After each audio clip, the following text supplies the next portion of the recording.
some yellow cards, a couple issued to both clubs.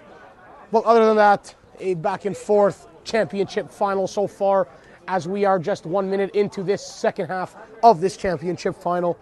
If it stays at 0-0, or even if both teams score 1-1, as Croatia has a chance in the box now. Ball back in, shot, scores! Oscar Cordon! This game is over from Warrior Field in Waterloo, Ontario, the home of the University of Waterloo Warriors. The final whistle has been blown, and Toronto, Croatia are your 2015 Canadian Soccer League First Division champions. Turned over though, another chance. Whiteman, the delivery, and it's a cracking strike from the Vaughn striker, and he equalizes here in the 39th minute. The leading scorer, Jarek Whiteman, adds to his tally, and that's number 18, and equalizes this match. It's 1-1. Amato up. Can Whiteman counter? He can. Whiteman, he wins the ball. He's on a breakaway here. The strike! Into the corner it goes, and the Azzurri's leading scorer gets the equalizer once again, and it's all tied up 2-2 in the 57th minute. Jarek Whiteman with number 19 on the season and his second of the match. The Chiara now with the delivery. Back post. The header back in. The Azzurri with the chance. Into the box and in the back of the net. And it's number 3 for Jarek Whiteman. The hat trick converted. 3-2 in the 60th minute. You're watching and listening to Mamma Mia! This is Fire Talk Footy Edition with Nicholas Fiore. Welcome back, everybody, to episode number 44 and Footy Edition number 7 of Mamma Mia! This is Fire Talk. I'm Nicholas Fiore, the host of the show and play-by-play broadcaster for the Oakville Blades in the OJHL. And joining me on this special edition of the show is Tosaint Ricketts. Tosaint, thanks for joining. I know you're in Vancouver now. You're with the Vancouver Whitecaps, striker for them for the last couple of seasons. But I really appreciate you coming on in this crazy, wild second COVID season that you're in. Yeah, thank you. And, thanks for having me. Absolutely. I do appreciate it. I know I had your teammate, Lucas Cavallini, on the show as well in a previous episode. So I really appreciate, honestly, you coming on. It does mean a lot. And, as a Canadian guy too, obviously from Edmonton, Alberta, two Canadians chatting, it doesn't really get much better than that, does it? Of course. You gotta, keep it in the country. That's it. You got to keep it at home, right? Keep it at home. But, let's get things going here. Obviously, you've been to a few teams and a few countries. And you know what? I don't know if any other players can say they've played professional in 7 different countries. I don't think a lot of your teammates can, especially the young ones on Vancouver. But what was that like? I mean, did you ever imagine doing that? Did you want to do that? Were you like, okay, let's try to find a home for years? Obviously, stuff sometimes is out of a player's control. But how crazy has it been that you maybe not look back on your career? You're still playing, but look back and say, wow, I actually played in 7 different countries. Yeah, I mean, the experiences have been so valuable. It shaped who I am as a person. It's molded my character and has really, set me up for my future years. Those experiences were priceless. Obviously, you don't go into the game wanting to switch teams and be all over the world and be, uprooted so many times. But, the game's unpredictable. And, being in all these different environments, I encountered different situations that I had to deal with, and overcome. So, that's my path. I wouldn't change it for nothing. And the experiences I gained through doing it have been priceless. Obviously, you found a home in college with the Green Bay Phoenix, the University of Phoenix, Green Bay. University of Wisconsin, Green Bay, of course, Yep. From 05 to 08, 77 appearances for them, 26 goals. And then after that, you went right away to Finland with Maipa. And was that your first team, offer? Or because obviously you're a Canadian boy, did you think maybe the States or Canada was the option? Or, you wanted to go overseas right away? My goal was always to go overseas. Back in my time when I was in university, all the majority of successful players were overseas. MLS was still growing. It wasn't as mainstream and as popular as it is today. So I chose to go overseas rather than going to the combine and taking the MLS route. But yeah, it wasn't I didn't plan to go to Finland, but, I was willing to go anywhere, and I was willing to do whatever it takes to take that next step to the next level. So I ended up in Finland. Absolutely. And if people don't know, you've obviously, I mentioned, 7 different countries. It's Finland, Romania, Norway, Turkey, Israel, Lithuania, and then obviously with TFC and with Vancouver in Canada. And you scored on every single team you played for, unfortunately, other than Sandnes Ulf in Norway. But other than that, you scored on every single team that you were with. How important, obviously, as a striker, the cliche question is, yes, it's important to score for the answer, but how important is it to score on teams that you're with, especially new teams that you go into, to try to make that instant impact right away? It's huge, especially when you're in Europe, because when you're in Europe, you're a foreigner, which means you're one of very few players. So you're a very important piece to the team. So being able to produce and being able to live up to the expectations in Europe and in those teams is crucial. And just as a striker in general, it's crucial to score. That's your job, that's your duty, that's what you take pride in. That's how you help your team on the field. And obviously not the only ways to be valuable to your team, but definitely one of the more important ways. Do you remember March 4th, 2009, even though that's over 12 years ago? Do you remember that date? I don't. Versus Kupion, if I'm saying that correctly, probably not. But your first pro goal. Okay. You remember how it happened? I remember it. I actually remember my second goal more than my first one. The reason why I remember my second one more is because we played Hoiko, which is HJK, Helsinki. And the team I was on, Muipa, up to that point, didn't beat them for 30 years or something like that. And I scored the goal to beat them. So that goal I remember more than the first one, definitely. Absolutely. And there was a thing that I was reading, I guess a good interviewer, a good reporter should do their research. And when you were with MyPA, if I'm not mistaken, you played against Polytechnica, Timisoara, and then they, I guess, poached you from Finland to Romania, and then you ended up joining them. How did that come to fruition? Yeah, that was just the unpredictable, just how random, soccer can be. We got into Europa League from Fair Play, and we ended up playing Polytechnica Timisoara, the Romanian team. And over 2 legs, I scored 3 goals against them. And I guess after that, they said, we need this guy. And the next window, I got moved to Romania. How cool was it to play in, I don't know if that was your biggest level of tournament style. I know you've done a lot for Canada so far and a lot of qualifying stuff in Gold Cup. But was that the biggest major tournament club-wise that you've been in the Europa League? Because really it's grown over the years as well. Yeah, up to that point, definitely. It was the biggest tournament, my first time playing other professional teams outside Finland and obviously on the big stage. I remember going to the stadium in Timisoara and, seeing like 40,000 people. I think up to that point, that was the biggest crowd I played in front of. So it was definitely a big moment for me and, something to remember from my career. Absolutely. Let me tell you, Tosaint, when I was doing my research, I'm like, man, this guy played on some teams and their team names. I don't know if I know how to pronounce them well, but what was the hardest name for you to pronounce? Because the ones from Turkey and, Bullish Porsche and Bukas Porsche, I don't even know if I'm saying it right. What was the hardest one for you? Probably Polytechnica Timisoara. Yeah, there's a lot of accents, different language, different way to say it. So probably that team name was probably the hardest. Second would probably be Muipa, which is short for Milakoski Palo. And yeah. Wow. That's Israel, Hapoel Haifa, that was probably the easiest one. You look from afar, like, from Canada.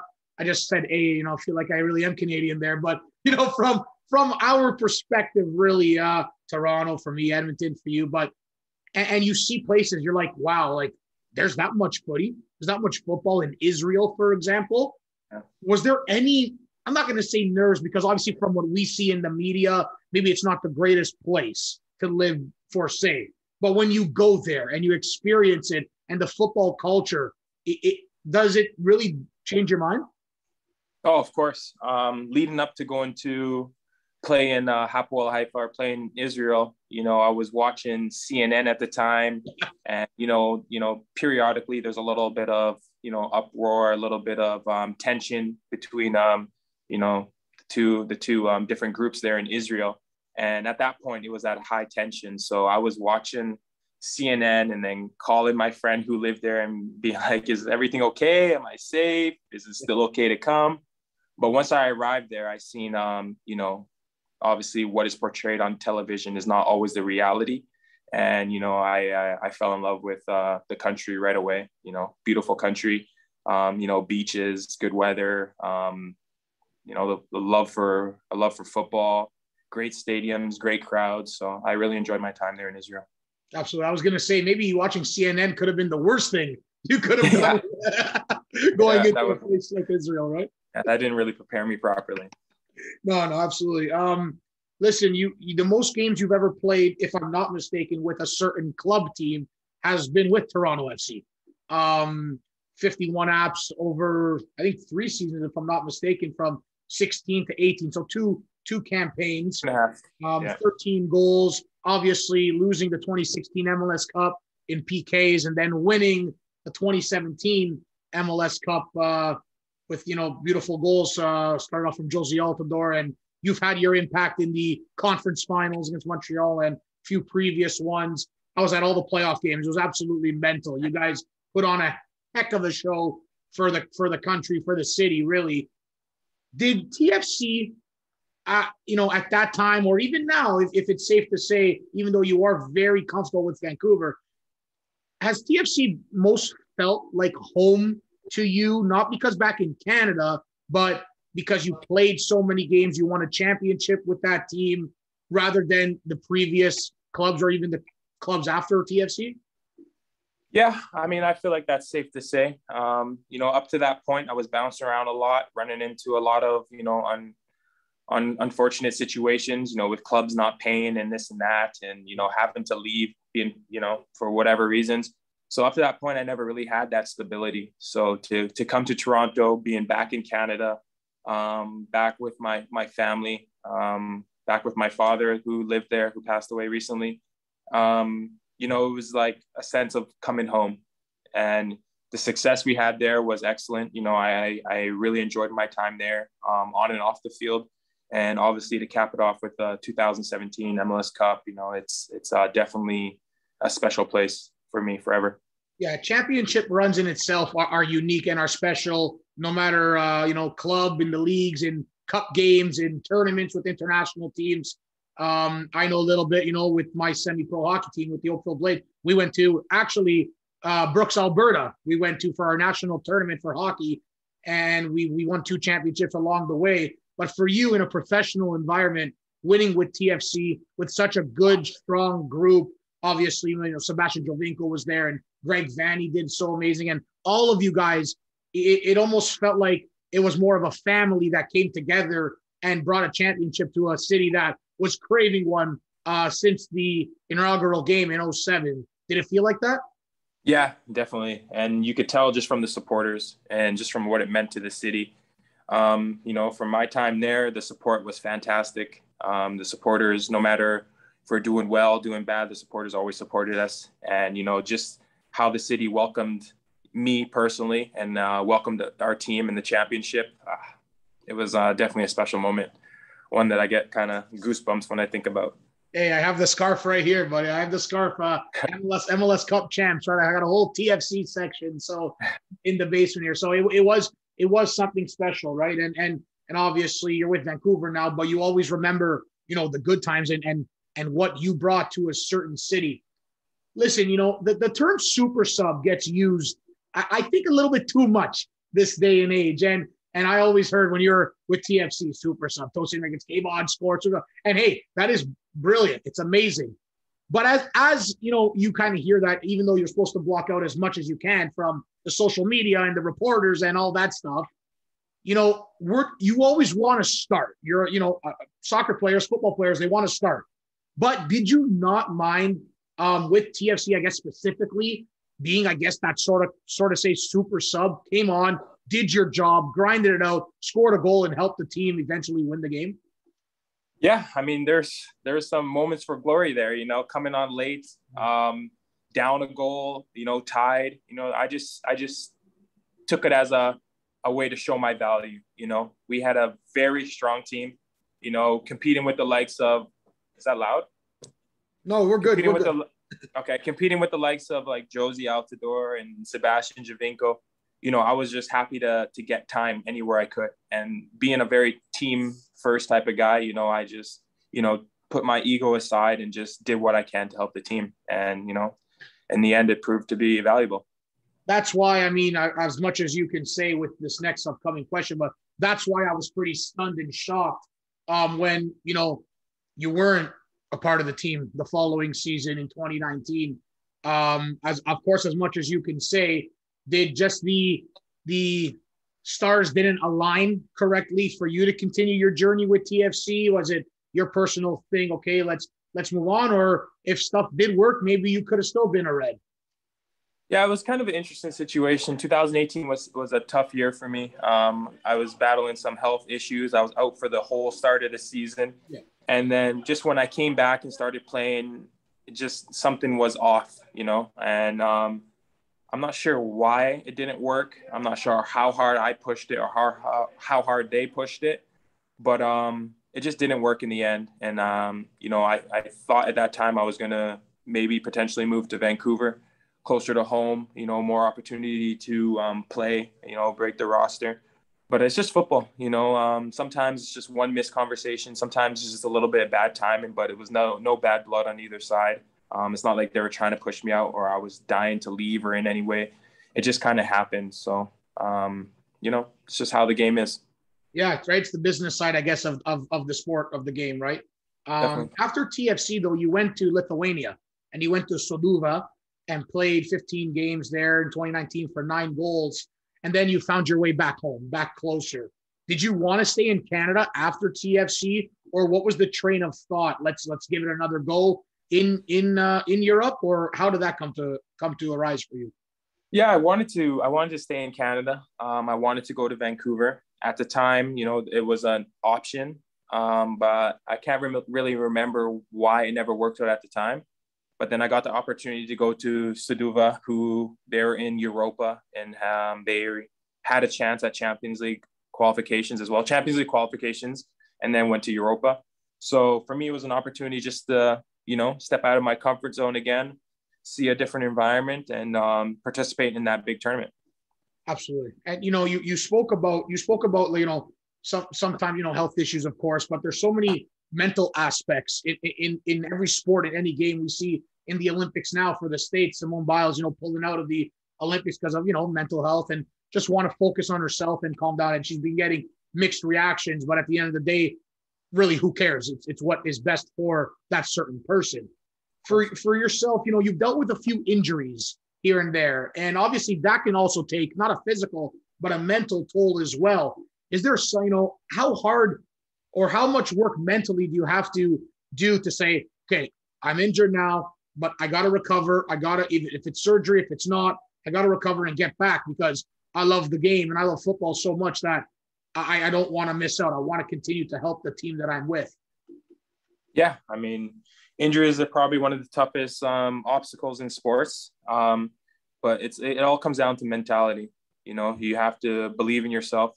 Yeah. You have to stay strong. You have to stay disciplined to keep on top of the work you need to do to get back.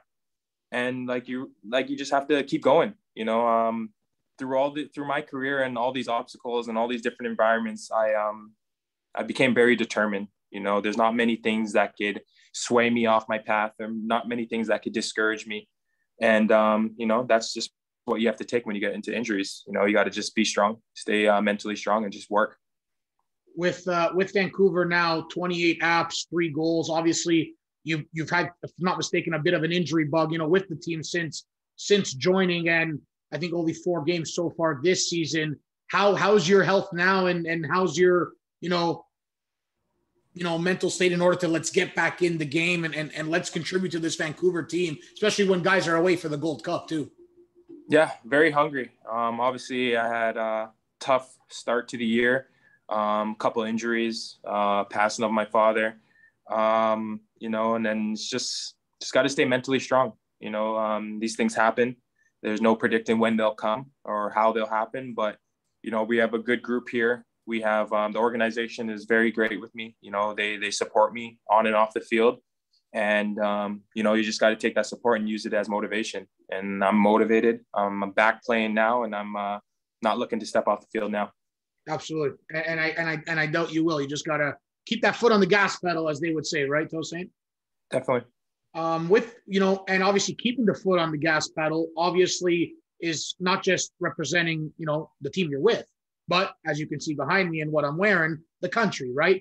Every time you put on that maple leaf, that Canada crest, that on your chest, it means something in any sport, because it should mean something. You're representing your country. You did it at the under-20s level, the FIFA Under-20 World Cup in 2007. You also did it at the under-23 level in 2008. Then obviously the senior men's team from 2011 all the way to now, 61 apps, 17 goals. You've played in friendlies, Gold Cup tournaments, World Cup qualifiers. How hungry and motivated are you to hopefully try to get back into the Canadian fold with John Herdman at the head there? Yes, there's youngsters like, Ayo Akinola, who unfortunately picked up a major knock, but hopefully he's going to recover fast. And Lucas Cavallini, your current teammate on Vancouver, and Kyle Larin and Besiktas. But there's other guys there. How eager are you to try to work to get back to that? I mean, it's just how it is, very eager, very hungry. It's a privilege every time you put on the national team jersey. I've done it 61 times, and the feeling never fades. But most importantly, I just want to be ready whenever or if that opportunity comes, not only for Canada or for Vancouver, but for myself.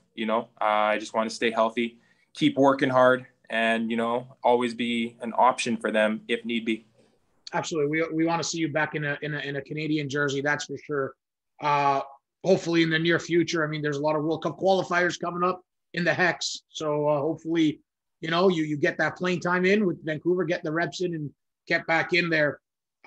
If you haven't answered the question already, which I think you did, being closer to home, was after leaving TFC, obviously you wanted to go to Vancouver right away. Why was it Vancouver? Was it just literally what you said, closer to home and what felt right? Or was there any other intriguing things that said, I want to be in Vancouver? Yeah, there's a few things. Obviously being closer to home. There was some interest before I left TFC. They tried to get me a couple times in the past, and it just never worked out. But also just the organization. MLSE is such a big organization, very established and very successful. But Vancouver is just a little bit smaller. Not the massive mega company like MLSE is. So, I have aspirations after football. I want to get into the front office. I'm finishing my bachelor's degree in sports management in 2 weeks or 3 weeks from now. Amazing. And, I want to get in the front office. I want to, after being in all these different environments, I want to be in a role where I can help mold an environment, bring ideas, maybe not at the GM level right away, but somewhere where I can be involved in the decision-making of a club. And, Vancouver seems like a good place. And, since I've been here, they've been very open in supporting me, giving me opportunities to work in the front office, giving me opportunities to, learn the business side of the game. And, I'm obviously playing now, very much wanting to play now, but preparing for the future as well. Hey, you're still young. You're only 33. That's young, right? You're good. You got a lot of years left. You got a lot of years left, I'll say. But better to be proactive than not. Absolutely. And you are proactive because you also have something else going on, the Tosaint Ricketts Academy. Talk about that and what impact that brings. Yeah, I just launched it a couple years ago.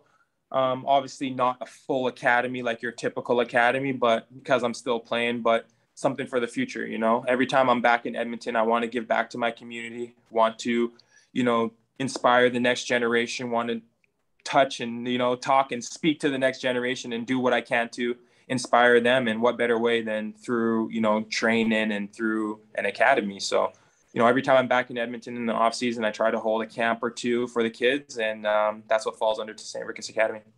Amazing. Listen, everyone wants to, I guess, play in Europe, and you've done your fair share, as we've mentioned. Is there, as much as you can say, even though you are happy where you are right now, is there maybe future aspirations in going back to Europe and maybe playing on a Europa League team or Champions League team, or a team that can get there to maybe get a major trophy in Europe? Or, you know, you're satisfied at your career where you're at now and doing well at it? Yeah, obviously not closing the door to any opportunities, but I'm very satisfied and content here at Vancouver. Like I said, you know, they support me on and off the field. I like what the club is doing and the direction they're taking with the team.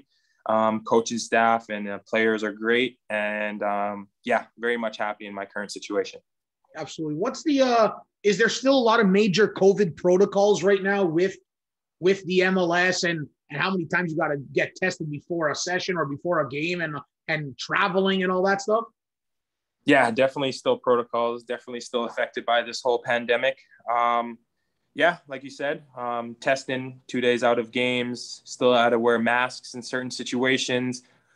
Traveling is still a bit, you know, shaky. You know, we have charter flights, still not allowed to take commercial flights. Obviously protocols when we're away in hotels and stuff. So yeah, very much still in this pandemic. How's the COVID life overall though in Vancouver? The restrictions are a little bit more eased up now here in the GTA in Toronto, but in Vancouver, is everything mostly open again? Yeah, everything's open. Cases have lowered. I think we're just around 100 cases a day, in and around that. So definitely seems like it's under control for now, but just hoping people still, you know, keep doing the right things, keep wearing their masks, keep, you know, social distancing to a certain point, and just being responsible, because, you know, we just want to get this thing over with. Yeah, we really do. Listen, I'm going to my first TFC game on Sunday, wearing a mask and in socially distanced in manner. And I don't know how long ago that I went to a game, right? So we all want to get back to that normalcy sooner rather than later. I just want to touch upon Vancouver a little bit. You know, the Whitecaps in general, of course, 3-7-5 start, not the greatest of starts. Really just like almost TFC. Obviously, you know, we know what TFC is going through right now, but for yourselves, you know, I spoke to Lucas Cavallini in a previous episode, and he said, we have the team. It's just, we gotta get on the right track, and we really got to play together as a unit because we have the right pieces.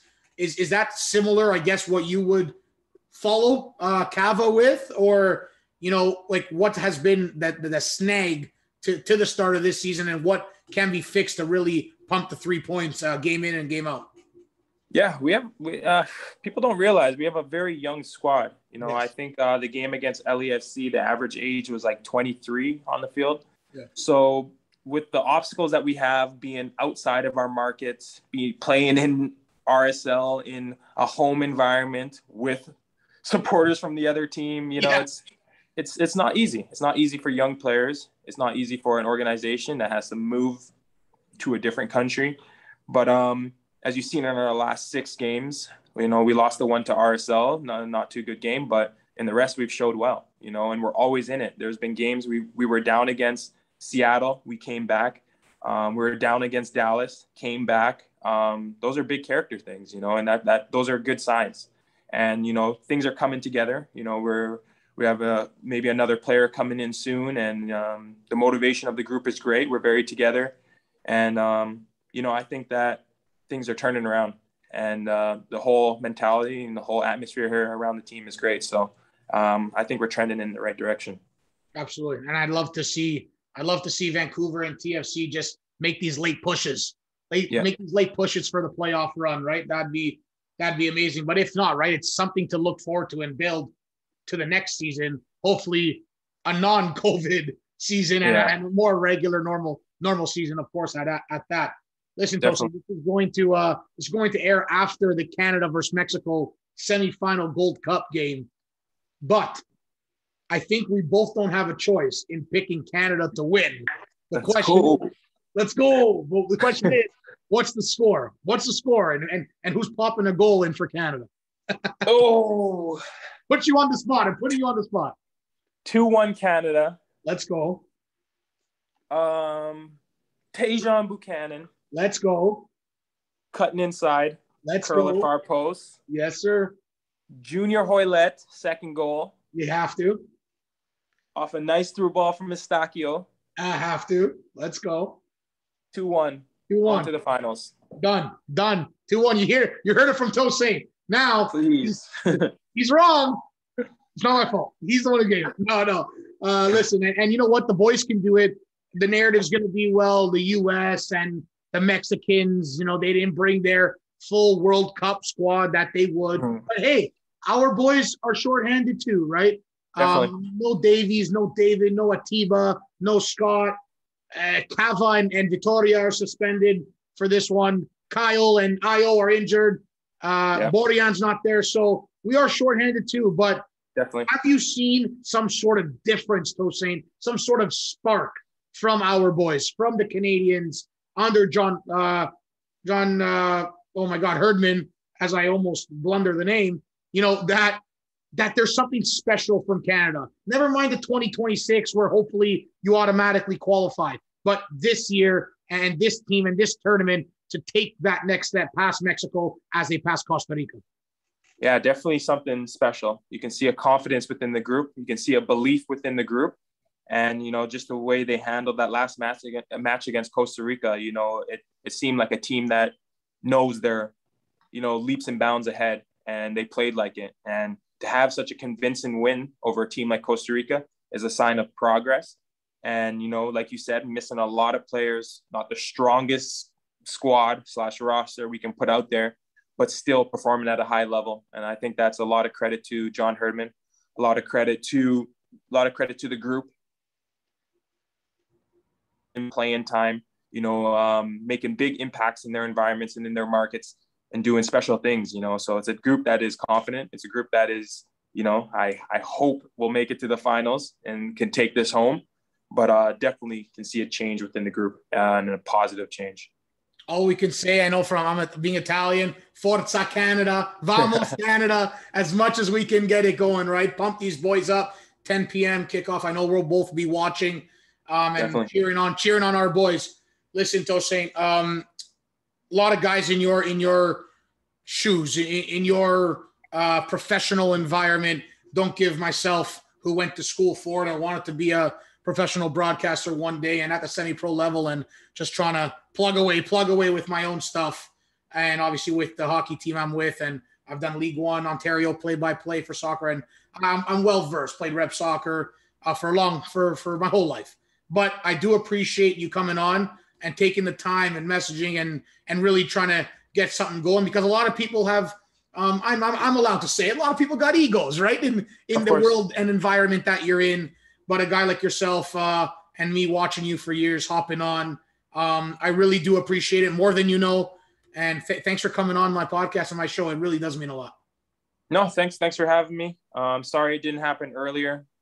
Things get kind of shaky, a little busy and here and there, and random things pop up. But definitely great what you're doing. Love the support, love the research you do. Keep doing what you're doing. And if anyone doesn't want to speak or they're having an ego, just send them my way. I'll get them on there. I'll send all the Vancouver players to Tosaint. Everyone go see Tosaint. Respect your elders. Eh? No, I'm kidding. I appreciate it very, very much, Tosaint. Listen, everybody, this was episode number 44, Footy Edition, number 7 of Mamma Mia. This is Fire Talk. I'm Nicholas Fiore, the host of the show. This episode was also sponsored by The Bottom Line, Toronto's classiest sports bar, downtown Toronto on Front Street, the official restaurant of the Hockey Hall of Fame. Merchandise is out. A merchandise giveaway for Mamma Mia This Is Fire Talk t-shirt is available on all platforms. Visit www.mammamiathisisfiretalk.com footyedition.com. I appreciate everybody's support. Tosaint, thank you once again. Go Canada, go. Stay safe, and mamma mia.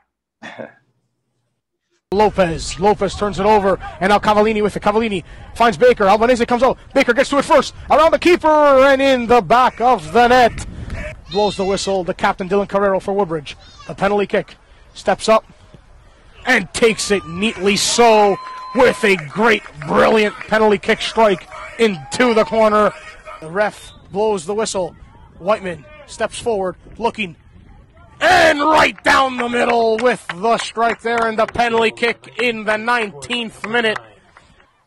Anything coming, now a chance for Jason Mills. He comes in, the shot on goal, off the woodwork again, the rebound comes out, to Mills again, shot scores! Oh my word, number 11 with the finish, and that's Brandon Mills. Oakville looking to play long instead of building up. It's going to favor them off the second ball. A chance for the Blue Devils. Can they get anything on goal? Goes back outside looking for the offside call. It's not. Now cross back in, back door, it's a goal! And the Blue Devils are on the door first. Push back with good defensive play from North Mississauga, and they steal it and now look at the counter. Can the Panthers go? It's 4v4. Good pace. Botello plays on the far side. They stay on side. North Miss an opportunity. They come around the break with a shot. In the back of the net it goes, and North Miss have one back. Continues with a North Mississauga free kick in midfield. An opportunity here. Shot comes in the back of the net it goes. Oh my word, what a strike. Now back, kicked up in the air. One with the header. Placed down. McNamara has the opportunity. And in the back of the net it goes. Corner kick now for Oakville. It's a dangerous one. And in the back of the net again. And it's McNamara. That was Mamma Mia! This is Fire Talk, Footy Edition with Nicholas Fiore. Thank you for watching and listening, and stay tuned for the next episode.